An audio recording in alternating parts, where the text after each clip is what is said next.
Welcome back to the Whispering Library. Tonight, we revisit a crime that entered the annals of legend, a daring act of larceny that captivated the public imagination. But sometimes the most compelling stories are not found in the headlines, but in the footnotes, in the discrepancies, in the lives irrevocably changed by events they couldn't control. The Sterling Bridge train heist was a masterclass in criminal planning, but the ensuing pursuit and punishment felt, to some, disproportionate. Why? What secret lay hidden beneath the layers of sensationalism and severe justice? Prepare yourself as we peel back the official narrative and listen for the whispers of truth that was never supposed to be heard. Part 1. The Platinum Express and the County Line Crew. The air in the summer of 1972 hung thick with the scent of burgeoning prosperity and unspoken anxieties. The world was changing faster than many could keep pace with, and against this backdrop of transition, a crime of almost theatrical boldness unfolded.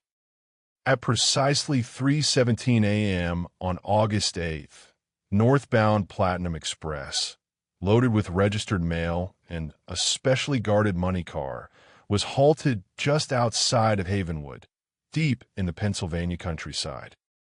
Not by signal failure, but by signal tampering. A simple, yet brilliant, modification had locked the signal at red, forcing engineer Thomas Sterling to bring the powerful locomotive to a shuddering halt. The 15 men who boarded that train were not faceless thugs. They were the County Line Crew, a carefully selected ensemble of specialists, many with roots in the sophisticated criminal underworld of major cities, others providing the local knowledge and muscle.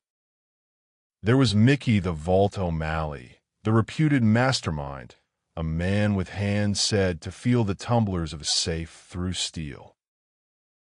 There was Ronnie Quickfingers Johnson, whose name was synonymous with speed and efficiency.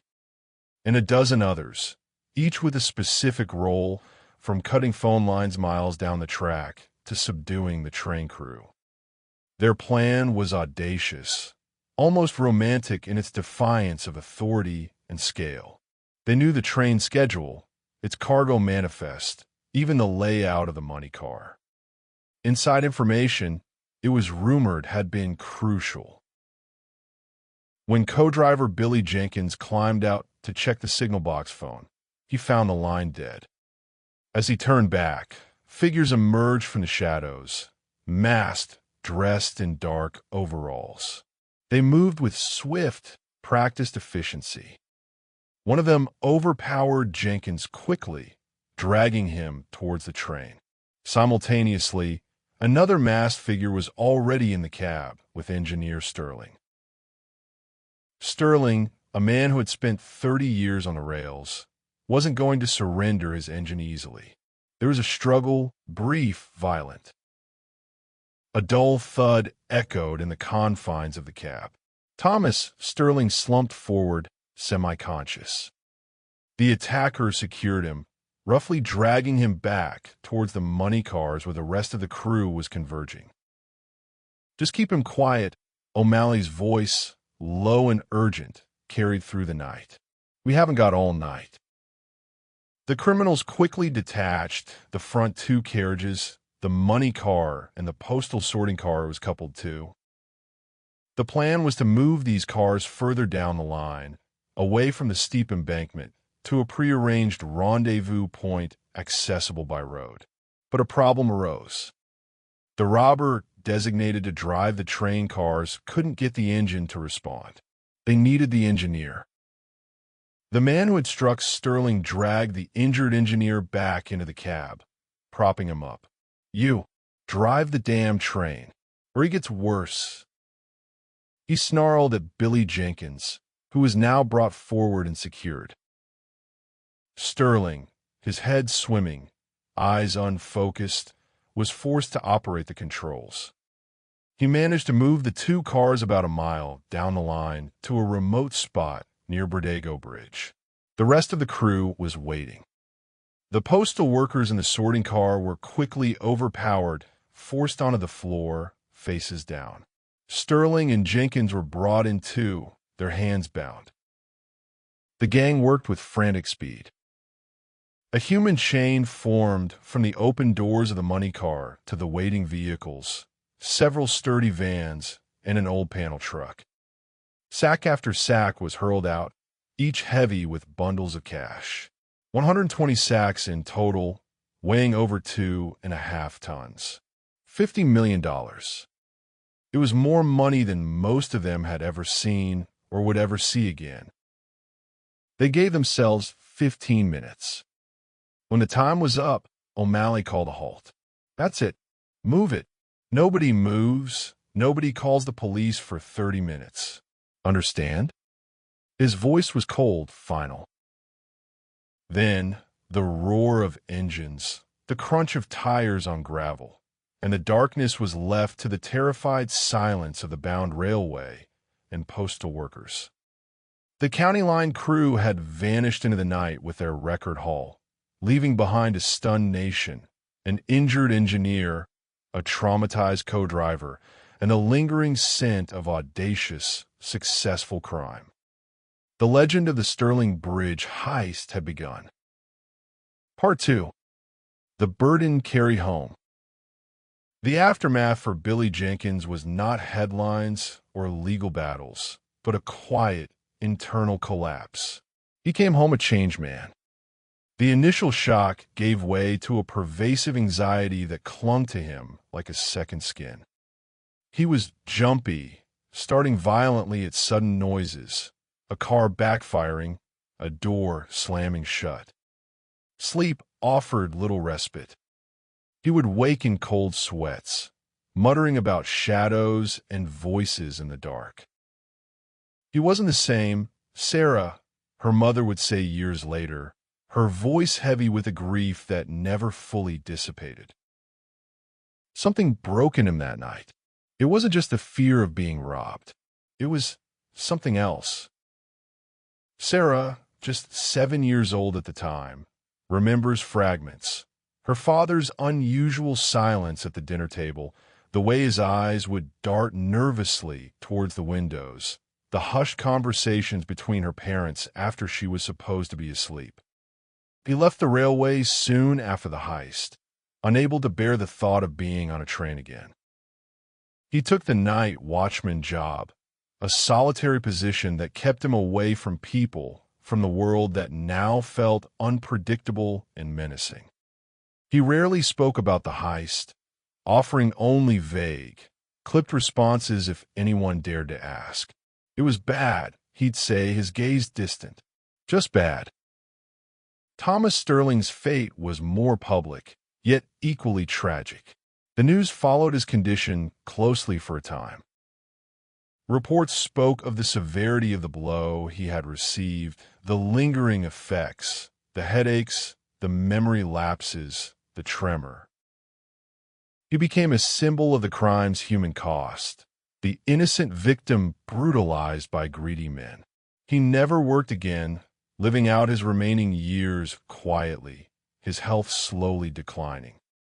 When the news of his death from leukemia broke 6 years later, it was presented as the final, delayed consequence of that brutal night on the tracks. The head trauma had simply weakened him, the narrative implied, making him vulnerable. Sarah grew up with the shadow of the heist hanging over her family. Her father's early death at 38, officially from a heart attack, felt like another cruel blow delivered by that night. Stress-related, the doctor had said, kindly but vaguely. As a teenager, Sarah had accepted it. The heist had been traumatic. Of course it had taken a toll. But as she got older, pursuing her interest in history and eventually working for the local historical society, the accepted narrative began to feel thin. She was archiving old newspaper microfiche for a project on local transportation history when she stumbled across the extensive coverage of the Stirling Bridge heist and the subsequent trial. Reading the breathless reports, the dramatic courtroom quotes, the judge's pronouncements, she felt that familiar prickle of unease. She read Judge Thorne's sentencing speech, the parts quoted in the papers. His focus on Thomas Sterling was intense, almost disproportionate to the discussion of the $50 million stolen. He painted a vivid, damning picture of the engineer's suffering, using it as the primary justification for the unprecedented 30-year terms.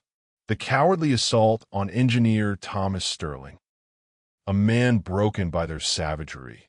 Such depravity demands the full weight of justice.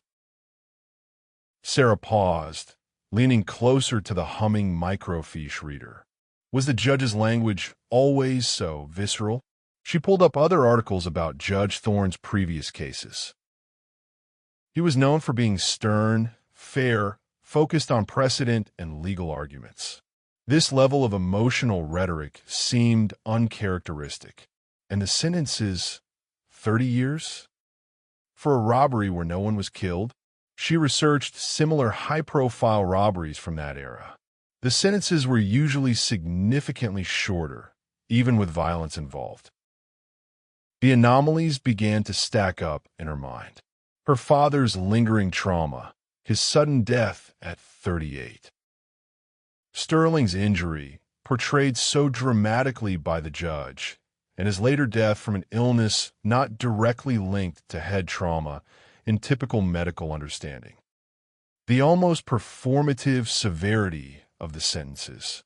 It was as if the official story was loudly proclaiming one truth to distract from another, quieter, more uncomfortable one. The seeds of doubt were planted, watered by the nagging feeling that her father's suffering and her family's loss were tied to something the world didn't, or wasn't allowed to, understand. She started pulling every piece of information she could find on the Sterling Bridge heist, driven by a quiet, burning need to understand what truly happened that night and why it had cost her father so dearly. Part 3. Echoes in the microfiche and whispers in the diner. Sarah's research quickly moved beyond the easily accessible newspaper headlines. She delved into the archives of legal journals, regional historical quarterlies, even old railway employee newsletters, if she could find them. The more she read, the more the official narrative of a simple, albeit massive, robbery followed by justified, severe punishment began to fray at the edges. She found a small article in a niche law review discussing the unusual procedural alacrity of the Sterling Bridge trial. The author, a legal scholar, questioned the speed with which pretrial motions were handled and jury selection finalized, suggesting it indicated significant external pressure on the court. While the public's demand for swift justice was undeniable, the pace of the Sterling Bridge proceedings appears to have set a concerning precedent for bypassing standard legal timelines. The article didn't speculate on the source of the pressure, but confirmed Sarah's instinct that the trial wasn't entirely by the book. She spent weeks cross-referencing newspaper accounts from the immediate aftermath of the heist, with later reports leading up to and during the trial. There was a subtle but distinct shift in the description of Thomas Sterling's injury. Initial reports often mentioned a blow to the head, leaving him dazed or stunned. Later reports, especially those quoting law enforcement or judicial sources, described a savage beating, a brutal assault that left him gravely injured. It was a manipulation of language, a deliberate amplification of the severity. Why? To justify the harsh sentences? Or to cover up something else about that injury or what Sterling witnessed? Tracking down survivors proved difficult. Most of the postal workers were elderly or had passed away. Those Sarah managed to locate were reluctant to talk, their memories hazy or simply unwilling to revisit the trauma. One woman, who had been a young sorter on the train, spoke to Sarah briefly on the phone, her voice trembling. It was terrifying, honey, she recalled. Just masked men everywhere. They made us lie down. I didn't see much, just heard them yelling. And then they brought the two engineers in. Mr. Sterling, he looked bad, yeah. Hit his head, they said. But he was awake, whispering something to Billy. I didn't hear what. We weren't supposed to look up. Awake, whispering. That contradicted the image of a man left semi-conscious and broken from the moment of impact, the image Judge Thorne had painted so vividly. Sarah's research led her to the general area where the county line crew was believed to have briefly laid low after the heist before scattering. She heard rumors about hidden money, about locals who might have helped them. And she found a small, faded news clipping from a local paper buried deep in the archives, mentioning a brief, undisclosed federal presence in the area in the days immediately following the heist, before the FBI officially took over the lead. Undisclosed federal presence? It was another tiny anomaly, another thread that didn't fit the simple robbery narrative. Her most significant step was finding Ronnie Johnson's sister, an elderly woman named Evelyn, living quietly in a small town hours away. It took weeks of searching through old records and making cautious inquiries. Evelyn was hesitant, fearful. Sarah explained she wasn't a journalist looking for a sensational story, but the daughter of Billy Jenkins, the co-driver, trying to understand her father's past. That connection, the shared sense of being left behind by the event, seemed to resonate. They agreed to meet at a quiet diner off the interstate.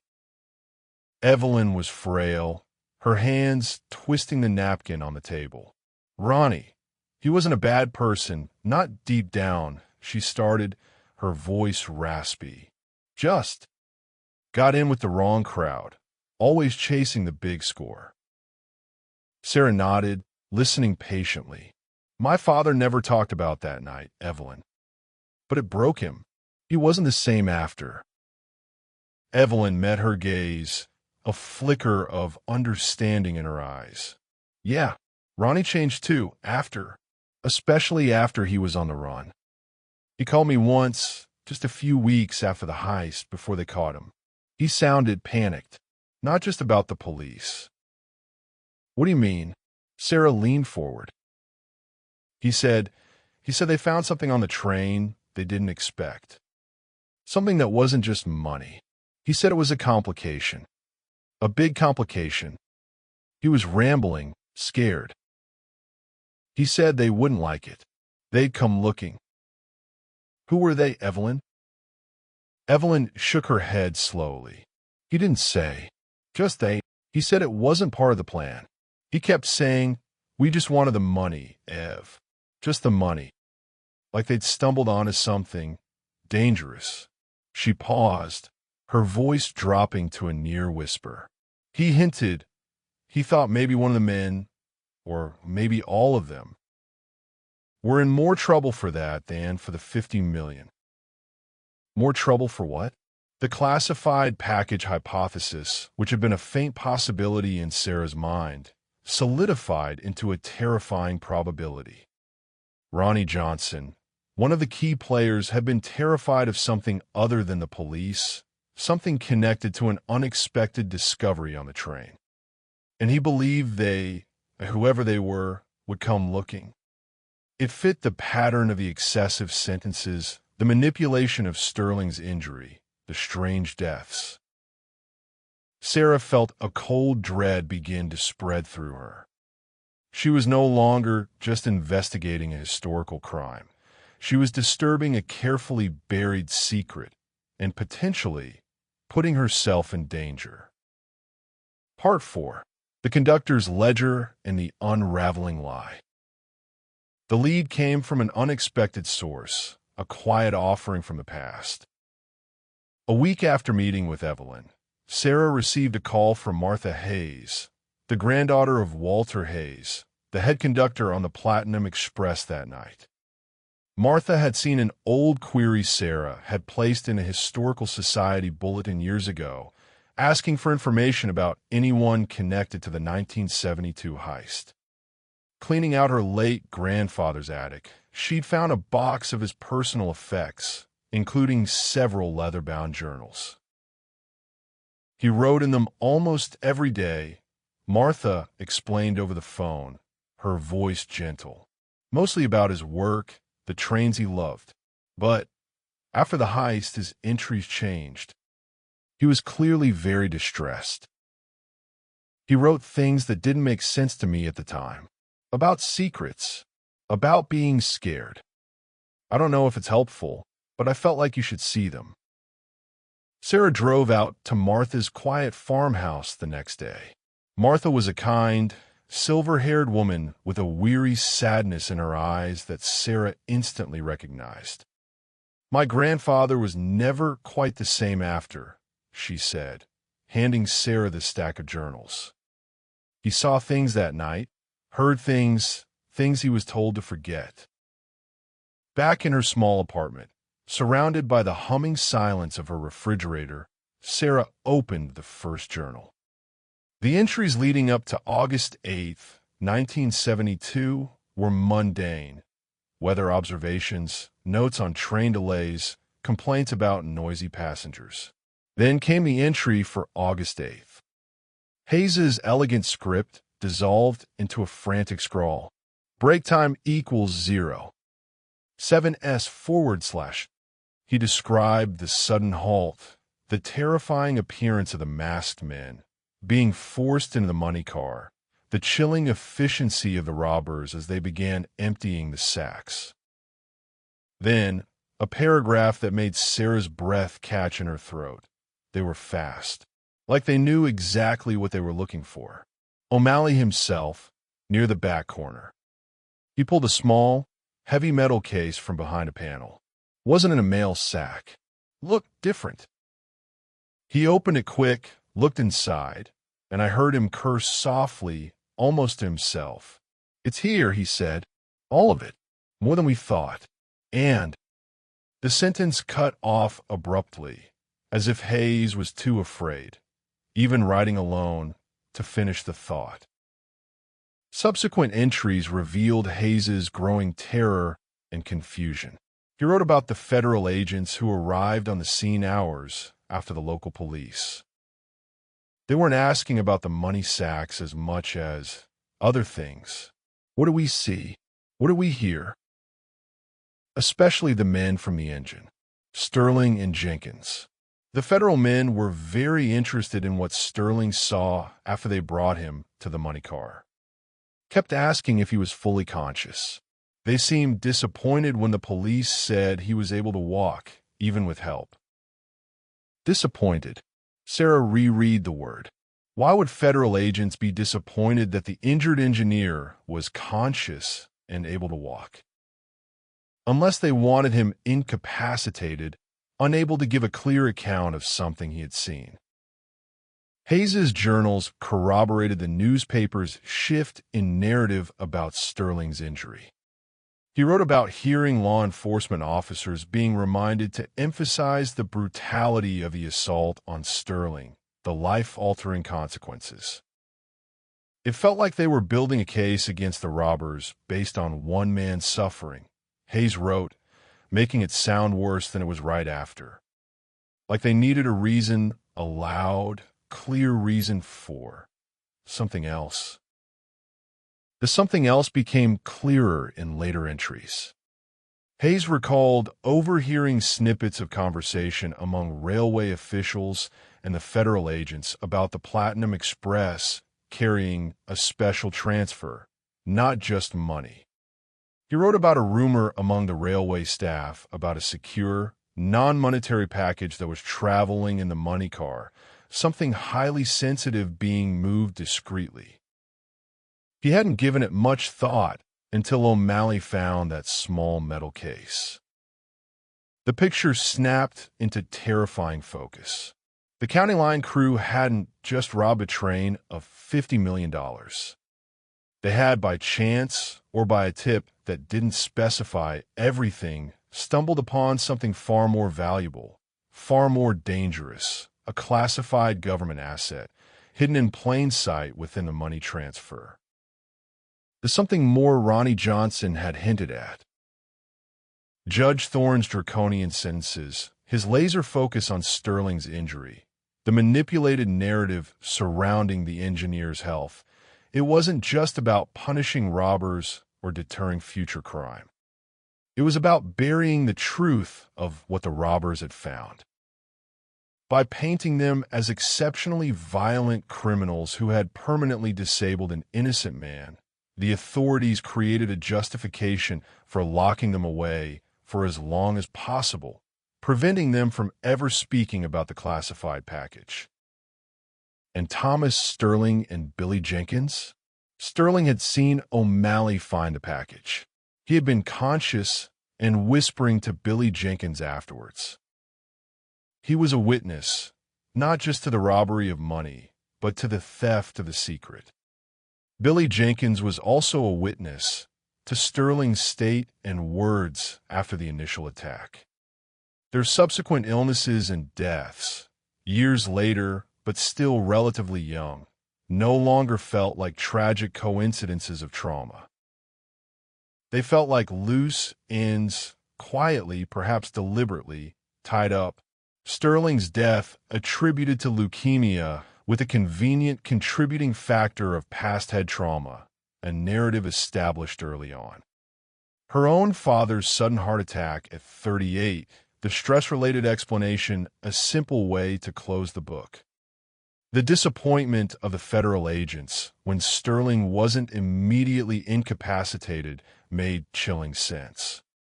They didn't want a live, coherent witness who had seen the package taken.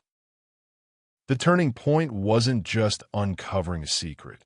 It was understanding the brutal, calculated lengths the authorities had gone to protect it, sacrificing the truth, manipulating public perception, and possibly even allowing or facilitating the deaths of innocent men who knew too much.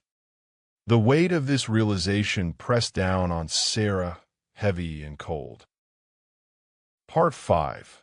The weight of knowing, the silence that remains. The conductor's journals lay open on Sarah's table, their fragile pages holding a truth that screamed in the silence of her apartment. The Sterling Bridge heist, the subject of countless articles, books, and documentaries, was a lie built on a foundation of calculated deception and human cost. $50 million was the bait, the spectacle, the story fed to the public while a far more critical asset vanished, its loss masked by the public drama of the robbers' capture and punishment. Sarah spent days wrestling with the weight of what she knew. This wasn't just history. It felt like a living secret, still guarded, still dangerous. Who were they? What was in that package? State secrets? Something incriminating? The unanswered questions gnawed at her, but the immediate concern was what to do with the truth she had uncovered. Going to the police felt futile, even dangerous. The original investigation had seemingly been complicit in the cover-up, influenced by the federal presence Hayes described. The justice system, represented by Judge Thorne's actions, had been manipulated. Who could she trust? She considered contacting the surviving members of the county line crew, those who were still alive and out of prison. But Evelyn had said Ronnie was terrified, convinced they were in trouble for something other than the money. Would they even know what the package was? Or would contacting them simply draw unwanted attention? Ultimately, Sarah decided on a different approach, dissemination, carefully and discreetly. She compiled all her findings. Copies of the relevant journal entries, her analysis of the conflicting news reports, the details about the deaths of Sterling and Jenkins, the legal journal article, her notes from the conversation with Evelyn. She organized it into a clear, concise document, laying out the timeline, the inconsistencies, and the compelling evidence pointing to a cover-up centered around a second, unknown payload. She wrote an introductory note, explaining her connection to the case through her father and her motivations. She made several copies. She sent one to a respected, independent historical research institute known for its integrity. She sent another, using a pseudonym and a carefully selected post office box in a different state, to a prominent investigative journalist at a major national newspaper, the same one she had found a brief article about the undisclosed federal presence in. She sent a third copy via registered mail to ensure proof of delivery to a civil liberties organization. She kept the originals of the journals and her notes hidden in a safe deposit box under a different name. The act of sending the packages was nerve-wracking. Every shadow seemed to lengthen. Every unfamiliar car on her street felt like a threat. The quiet, scholarly pursuit had turned into something that felt terrifyingly close to espionage. Days turned into weeks, then months. There was no sudden raid, no menacing phone calls. Life, on the surface, remained unchanged. The packages seemed to disappear into the vast, indifferent machinery of institutions and newsrooms. The journalist sent a brief, non-committal note acknowledging receipt. The Historical Institute sent a polite form letter. But Sarah was changed. The world she inhabited now felt different, layered with hidden motives and uncomfortable truths. She looked at news reports about government actions, legal proceedings with a new, cynical eye. She understood now the power of narrative control, the ease with which facts could be twisted and lives sacrificed to protect secrets. The $50 million was never recovered. It became one of the enduring mysteries of the Sterling Bridge heist, a talking point, a symbol of the criminal's ultimate victory over the system. But Sarah knew the real, unrecovered treasure wasn't the money. It was the truth about that night, the truth buried alongside Thomas Sterling and Billy Jenkins, silenced witnesses to a secret theft. Judge Elias Thorne passed away years later, his legacy celebrated as a formidable defender of justice. The surviving members of the County Line crew, those still alive, lived out their final years, perhaps haunted by their time in prison, perhaps by the strange, unsolved puzzle of the money and the harsh sentences, never fully grasping the shadow they had briefly illuminated in the dark.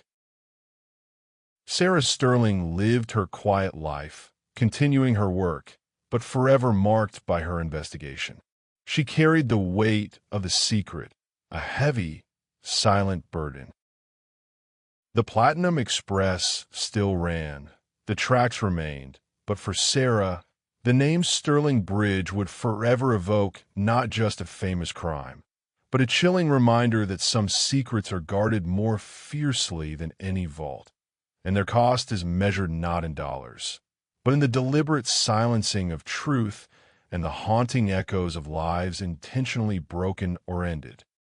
The ghosts of Sterling Bridge were not the robbers who served their time. They were the men in the engine car, whose fate revealed the cold, hard truth. Some truths are too dangerous to live.